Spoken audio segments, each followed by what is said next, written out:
$92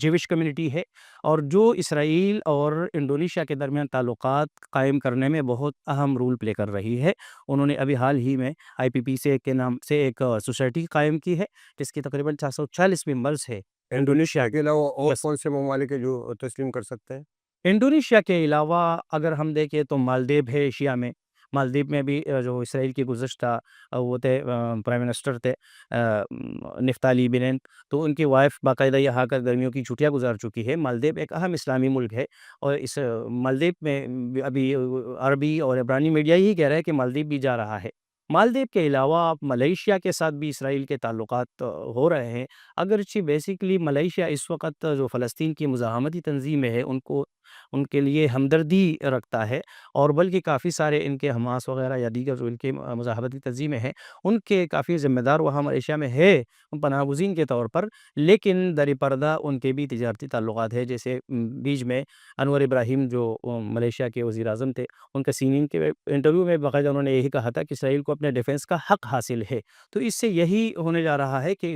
Malaysia جو ہے وہ بھی اپنا رویہ نرم کر رہا ہے۔ اس کے علاوہ اگر ہم افریقہ کی طرف دیکھیں تو افریقہ میں موریتانیا جیسے ملک جو المغرب العربی جس کو کہتے ہیں، جو 5 بڑے اسلامک اور عربک کنٹریز ہے، جس میں لیبیا ہے، لیبیا تعلقات بنانے جا رہا ہے۔ لیبیا کی ابھی جو وزیر خارجہ تھی سابق خاتون تھی، اس کی باقاعدہ اسرائیلی وزیر خارجہ کے ساتھ اٹلی میں ملاقات بھی ہوئی تھی، اور وہ پھر میڈیا پر بات آ گئی تھی۔ اس کے بعد سے جو رپورٹیں بھی آئی ہے تو لیبیا بھی تقریباً جا رہا ہے۔ اسی طرح سوڈان تو اسرائیل کو تسلیم کر چکا ہے۔ سوڈان کے بعد موریتانیا ہے، موریتانیا کی اس وقت بات ہو رہی ہے۔ اگر ہم دیکھیں اسلامی دنیا میں رقبے کے لحاظ سے سب سے بڑا ملک الجزائر، ماضی میں اس کی ایک تاریخ رہی ہے اسرائیل کے خلاف اور فلسطینی مزاحمت یا فلسطینی آزادی کے اس میں، لیکن ابھی اس جو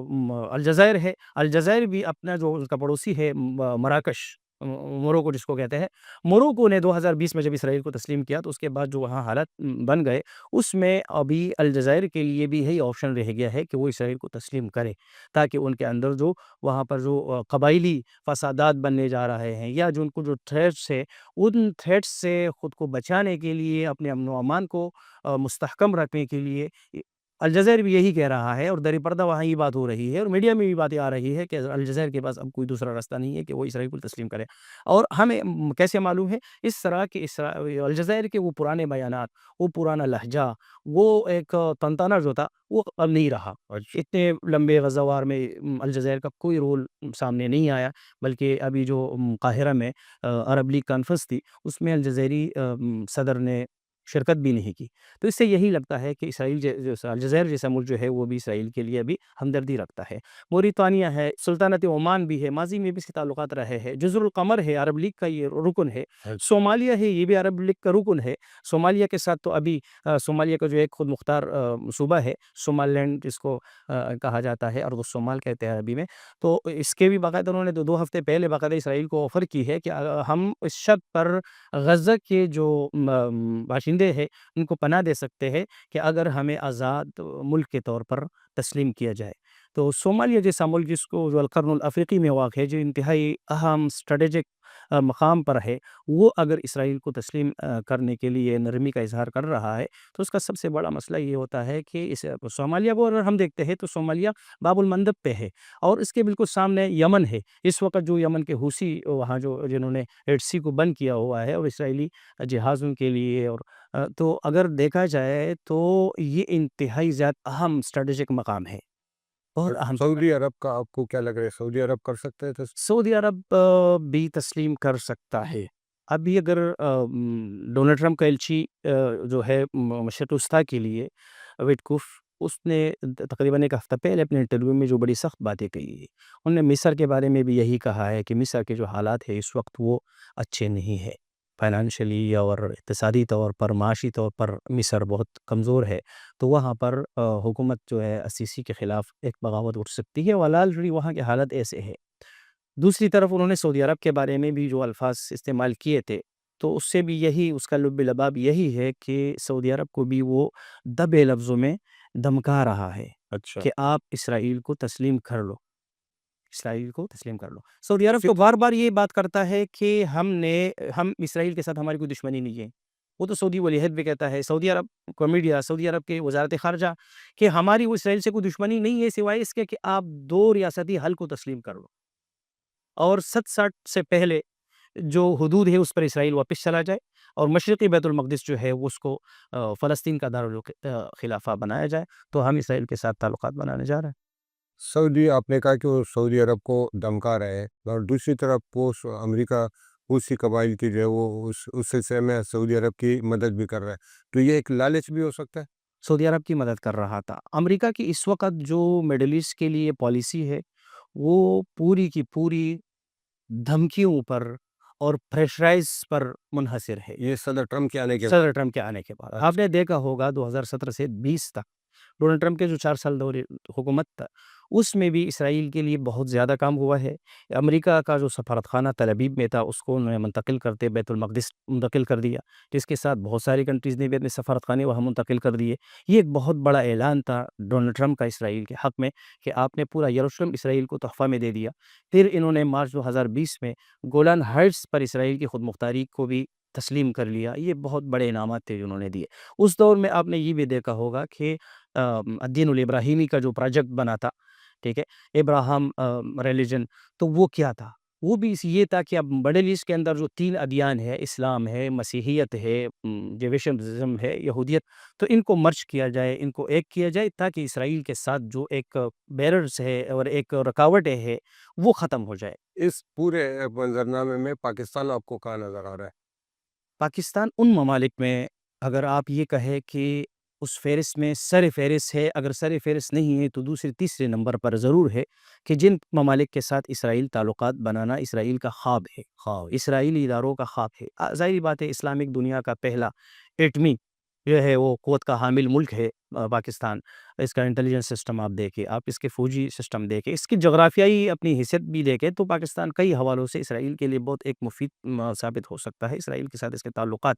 لیکن ابھی جو ہم دیکھ رہے ہیں عبرانی مختلف جو وہاں کے اسٹڈی سینٹرز ہے، ماہرین ہیں، تجزیہ کار ہے، تقریباً اکثریت کا یہی کہنا ہے کہ پاکستان میں کچھ لوگ، کچھ افراد، کچھ شخصیات، کچھ تنظیمیں، کچھ لابیہ، وہ تو اسرائیل کے ساتھ تعلقات بنانے کے حامی ہیں، اس کے لیے لابنگ کر رہے ہیں، لیکن حکومت کے لیے، گورنمنٹ کے لیے یہ بظاہر آسان نہیں لگ رہا۔ اس کی وجہ یہ ہے کہ پاکستان کا ماضی میں بھی اور حال ہی میں بھی فلسطین کاز کے لیے پاکستان کے اچھے تعلقات رہے ہیں، پاکستان کی قربانی رہی ہے، پاکستان پہ غرور رہا ہے، تو اس وجہ سے پاکستان کے بارے میں ان کا یہی کہنا ہے۔ ابھی حال میں پاکستان کا جو ایک صحافی وفد کیا، یہ فرسٹ ٹائم تو نہیں کیا، اسے گزشتہ سال بھی کیا تھا، اگر آپ دیکھیں گزشتہ سال، بلکہ وار کے دوران بھی پاکستان کے ایک صحافی جو امریکہ میں ہیں، وہ بھی اسرائیل کا وزٹ کر چکے تھے، اور بڑا اچھا ان کے ویڈیوز آئی تھی۔ اس سے پہلے بھی تقریباً یہ 3 وفود جو ہے یہ گئے ہیں، شراکت کے نام سے تنظیم ہے جو پاکستانی صحافیوں کو اور درجہ کاروں کو یہاں سے وہاں وزٹ کروا رہا ہے۔ تو اس وقت میں بھی جو انہوں نے تبصرہ کیا ہے، وہاں کے درجہ کاروں نے یہی کہا ہے کہ ٹھیک ہے، یہ پاکستانی حکومت سے ریلیٹڈ تو نہیں ہے، لیکن اتنا بڑا ڈیلیگیشن وہ اگر اسرائیل کا وزٹ کر رہا ہے اور ان کو حکومت کی طرف سے کوئی گرین سگنل نہ ہو، تو یہ تھوڑا سا عجیب ہے۔ اچھا، یہ آپ نے جو بتایا ہے، یہ پوری صورتحال، یہ صدر ٹرمپ کے آنے کے بعد اسرائیل جس طریقے سے آگے بڑھ رہا ہے، جس طریقے سے وہ حملے کر رہا ہے، اور جس طرح دنیا کو دمکا رہا ہے، جیسے آپ نے بتایا، تو یہ آخر معاملات جائیں گے کہاں تک؟ کہ فلسطینیوں کا کیا ہوگا، فلسطین کے مسئلے کا کیا ہوگا؟ دیکھیے، اسرائیل کے لیے 2 معاملات ہیں۔ ایک تو فلسطینیوں کو فیس کرنا ہے، اس نے ان کو سائڈ کرنا ہے اور ایکسٹینڈ کرنا ہے، اس نے توسیع کرنی ہے۔ ایک یہ چیلنج ہے، یہ بظاہر بڑا نہیں ہے، یہ صرف اس وقت بڑا تھا جب اسلامک دنیا میں اسرائیل کا بائیکاٹ چل رہا تھا، کیونکہ وہ ظاہر بات ہے جو ممالک اسرائیل کے خلاف تھے تو وہ فلسطین کو تعاون فراہم کر رہے تھے۔ اب معاملہ یہ ہے کہ جب دوسرا چیلنج اسرائیل کا ہے اسلامی کنٹریز کے ساتھ تعلقات بڑھانا، اور یہی اسرائیل کا ہدف ہے، اسرائیل اس کو اچیو کرنے جا رہا ہے۔ بلکہ 7 اکتوبر 2023 کا اگر اٹیک جو تھا حماس کا، تو یہ بھی اسی وجہ سے ہوا ہے۔ اس کے بیک گراؤنڈ اگر دیکھا جائے تو حماس کو یہ اندازہ ہو چکا تھا کہ اسرائیل کے ساتھ دیگر بہت سارے اسلامی کنٹریز جو ہے وہ تعلقات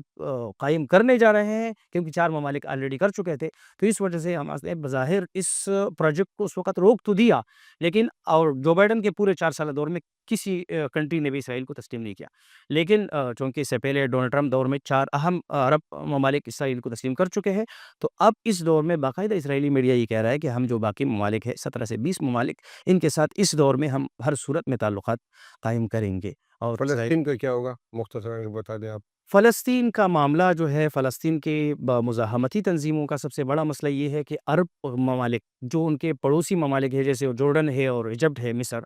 وہ خود اس کے جو مزاحمتی تنظیمیں ہے ان کے حامی نہیں ہیں، ان کے لیے ہمدردی بھی نہیں رکھتے۔ لیکن ان کے لیے ایک سب سے بڑا مسئلہ یہ ہے کہ اگر غزہ خالی ہو جاتا ہے تو یہ مصر کے امن و امان اور سیکورٹی کے لیے بہت بڑا خطرہ ہے، کیونکہ اتنے سارے 22 لاکھ جو فلسطینی ہیں وہ غزہ چھوڑ کر نہیں جائیں گے، اور جو جائیں گے بھی تو ان میں سے زیادہ تر سینا میں جا کر روکیں گے، جس کے لیے اسرائیل کا آلریڈی پہلے سے ایک پروجیکٹ ہے، اور مصر اس پروجیکٹ سے خوفزدہ ہے۔ اور یہی وجہ ہے کہ اب مصر نے باقاعدہ سینا میں فوجی مشقیں شروع کر دی ہے، اپنے ٹینک اور اپنے ہتھیار وغیرہ ہے سینا میں لا کر کھڑے کر دیے ہے، اور اسرائیل کو یہ دھمکی بھی دی ہے مصر نے گزشتہ مئی میں، جب رفح پر اس نے اسرائیل نے کنٹرول کیا، تو مصر نے یہی کہا تھا کہ اگر اسرائیل مزید بڑھے گا اور رفح کی طرف آئے گا اور سینا کی طرف آئے گا تو مصر جو 1978 کا جو وہ ہے معاہدہ ہے امن، وہ اس کو ختم کر دے گا۔ ظاہری بات ہے کہ اسرائیل کے لیے بہت مشکل ہے۔ اسی طرف اگر مغربی کنارے کو دیکھا جائے، ویسٹ بینک جو ہے، ویسٹ بینک کا مسئلہ یہ ہے کہ اردن کے امن کے لیے مسئلہ ہے۔ 32 لاکھ فلسطینی ویسٹ بینک میں رہ رہے، مغربی کنارے میں رہ رہے، جو اردن کے ساتھ ملا ہوا ہے۔ اگر ان کو چھوڑ رہے آپ، اس کو نکال رہے ہو، بے دخل کر رہے ہو، تو اردن کی آلریڈی پہلے سے اس کی جو آبادی ہے وہ 50% وہ فلسطینیوں کی ہے، تو اردن کے اپنے وہ رہائشی اور باشندے کہاں جائیں گے؟ ایک بہت بڑا سوال ہے۔ تو یہی وجہ ہے کہ مصر اور اردن، یہ دونوں ممالک کسی بھی صورت یہ نہیں چاہتے کہ اسرائیل اپنے اس منصوبے میں کامیاب ہو کہ غزہ اور مغربی کنارے کے فلسطینیوں کو وہاں سے بے دخل کیا جائے۔ ٹھیک ہے، بہت شکریہ عزیز، آپ نے تفصیل سے جو ہے مشرق وسطیٰ کی جو صورتحال ہے، خاص طور پہ غزہ، فلسطین، اسرائیل کے آس پاس جو گردش کر رہی ہے اس پر آپ نے روشنی ڈالی، اور ہماری تو یہی خواہش ہوگی کہ مشرق وسطیٰ پوری دنیا میں جو بھی معاملات ہیں، سیاسی معاملات ہیں، مذاکرات پہ ہونے چاہیے، پرامن طریقے سے ہونے چاہیے۔ آج کی ویڈیو میں اتنا ہی، اپنا بہت خیال رکھے گا، اللہ حافظ۔